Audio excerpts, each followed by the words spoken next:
Edo State Government, through the Commissioner for Roads and Bridges, Uzamere, joined body with Egor Council Chairmo, Honorable Ogbemudia, hold one meeting with landlords and landladies for Mechanic Road and environs on top the reconstruction of Mechanic Road for Egor. Community people where they stay for Mechanic Road and environs cry come out to Egor Chairmo to help them call on the Edo government to come fix their road as they not fit pass the road, especially when rain fall. And say if they not gree listen, them go carry waka enter street begin protest. Now this one come make Honorable Ogbemudia, Egor Council Chairmo, and the Commissioner for Roads and Bridges, Uzamere, come carry waka come the community to beg the people make them no protest and assure them say work go start for the road as them don't already contract the road.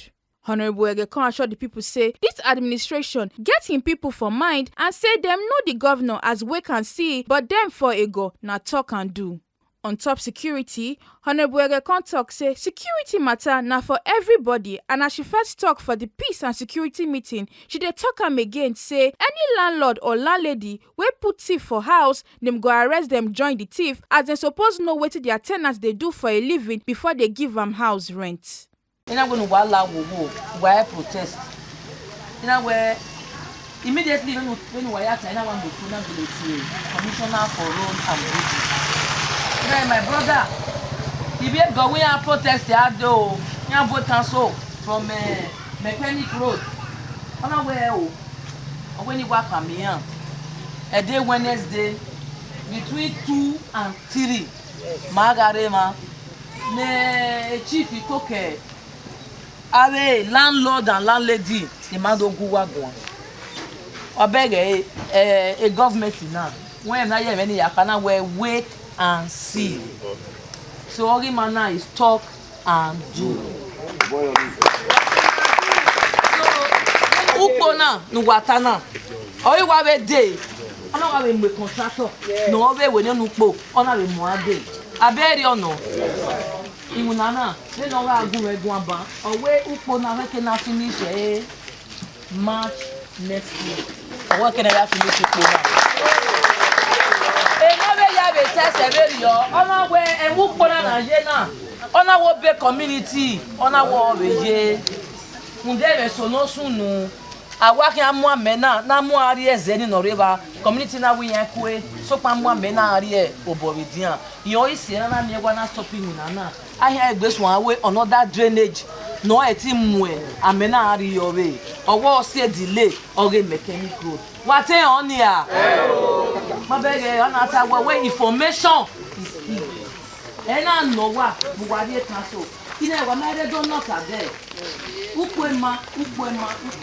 Wama ere do not ta. Never why they do not ta na. Wa me the answer to the problem. But so mano. Then I can smoke bonania. Emi ha o ya very man. Apart from emukbona, area security. Man understand. Ebo where security begins with me and you. Area security. Area environmental. Agaso awukpona bani ana we gutter your name. Wana ma dolo wu wa yi wa bi hun ni wa village wo wa ama gwa le waste manager no here amu aga kun we gutter any be blockade drainage. Aberi ono. Edo ugbe na beg go dey. So why mu egbe nu wa ya yo government okpa kan wa ri obo ye yeke. A contractor na mu dey have a protect equipment in aviodie and now they make sure we repamasu no the equipment in me. Obu wane community oje. When the mado ko ere nia, na do via security, ado ya agba o equipment in aviodie. Wane community, it is your responsibility to make sure you protect all the equipment we are bringing to this community to start the road. Wakwe your where you are.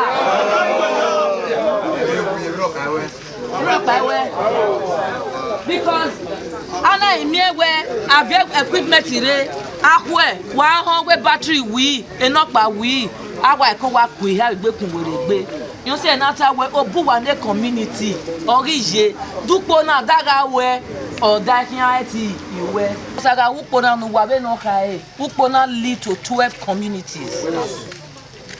That's what I'm naming here. Igwikpe Okokugbo, Ukpia, Igwe Daji.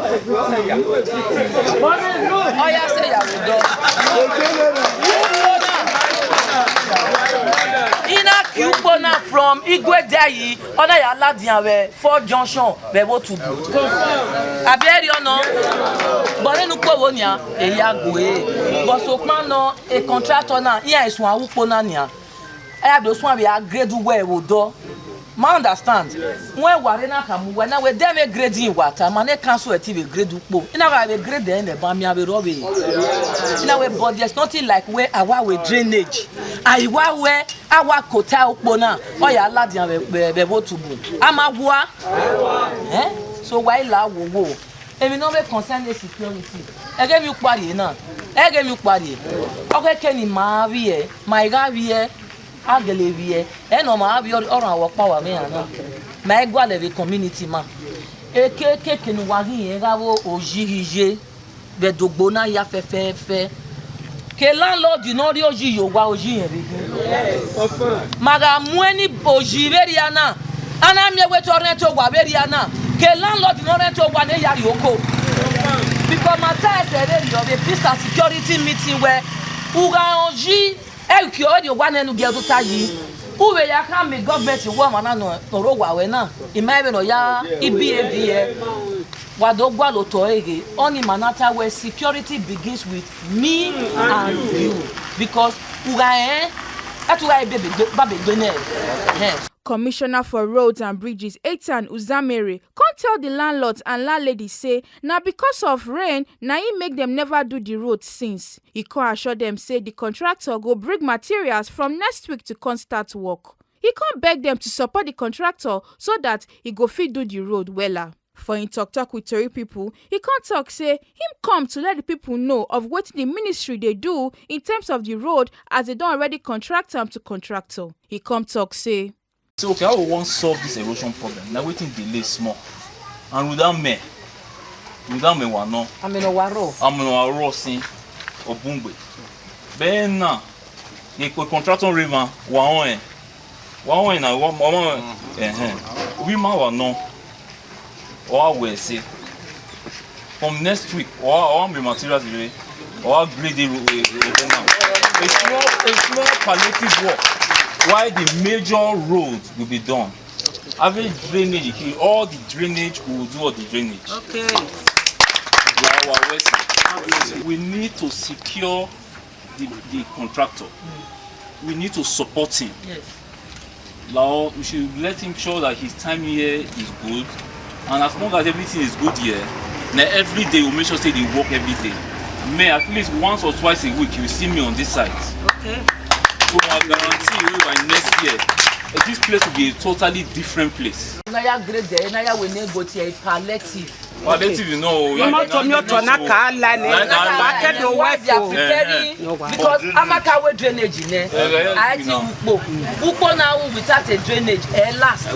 Babana.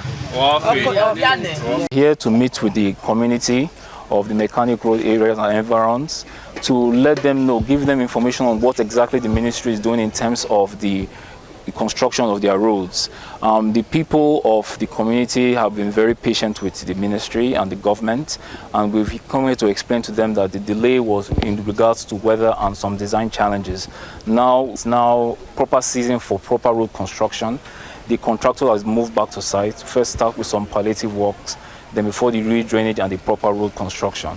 And we want to first also thank the chairman of the Egor local government for partnering with the state in terms of community engagement. Chief, I first say Eghe, we talk on behalf of the communities, can't talk say, them they happy say the commissioner for roads and bridges can't brief them on the reconstruction of their road and say, Bella to them wella, where them take them serious. We have a city interaction with our honorable chairman of Egor local government and of course our commissioner for roads and bridges. We actually thank them for coming to brief us and explain to us on how our road, Egor mechanic road, will be reconstructed. And we are so happy as a community that they have come to actually answer us and have a interaction section with us. We thank them for coming, and we thank the state government for taking our road serious, and we're sure, as they have promised us, that our road will be fixed within shortest possible time. Make you no forget, say, as we see am, na so we dey talk am, we know they take blame. From Egor local government area of Edo State, Balumi Mukoro, TMC TV News.